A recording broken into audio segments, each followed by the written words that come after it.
We're back with our continued coverage of the manhunt ongoing in Maine for suspected mass shooter Robert Card. As we've reported, his family told NBC News that Card was hearing voices in his head and experienced a mental health episode prior to Wednesday's massacre. For more on this, I want to bring in psychotherapist Dr. Robi Ludwig, who joins me now in studio. Doctor, thank you so much for being here. I want to start with this idea that his family and colleagues have said he suffered a psychotic break. How might that impact his behavior? Well, I think it says a lot. Someone who is having a psychotic break, it means that they can't tell the difference between reality and what they're thinking in their own mind. So they may have delusions where they think they're getting special messages from TV or God telling them to do certain things, or there may be auditory hallucinations, which I believe his family also mentioned, where you're hearing things that aren't actually there. So this man could have been hearing messages in his mind telling him to harm people, or thought he was in danger, or thought he was on a special mission. We don't have a lot of information, but that would be my guess. You know, there were warning signs here. There were people who reported his behavior as concerning. He spent 2 weeks getting psychiatric treatment. Is this a failure of our mental health system in this country? I would like to say yes, because maybe he was hospitalized, he was put on medication, maybe he appeared stable.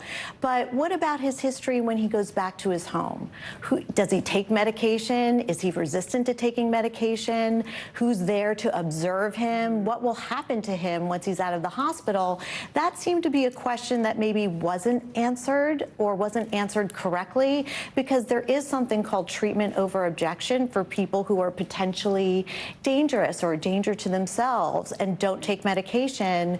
They can be encouraged through the law to take medication so that they're stable and not a danger to themselves or others. And you make a good point. There are so many things that we don't know about the kind of treatment he had and the kind of support that was around him. I want to turn to the people of that community. You have 18 people killed, 13 people injured.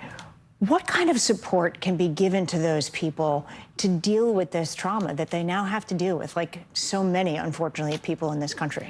Well, I'm sure they're almost having an out-of-body experience, and it may not feel real to them. And the best thing to do with anybody who's gone through trauma is to listen and say, how can I help you?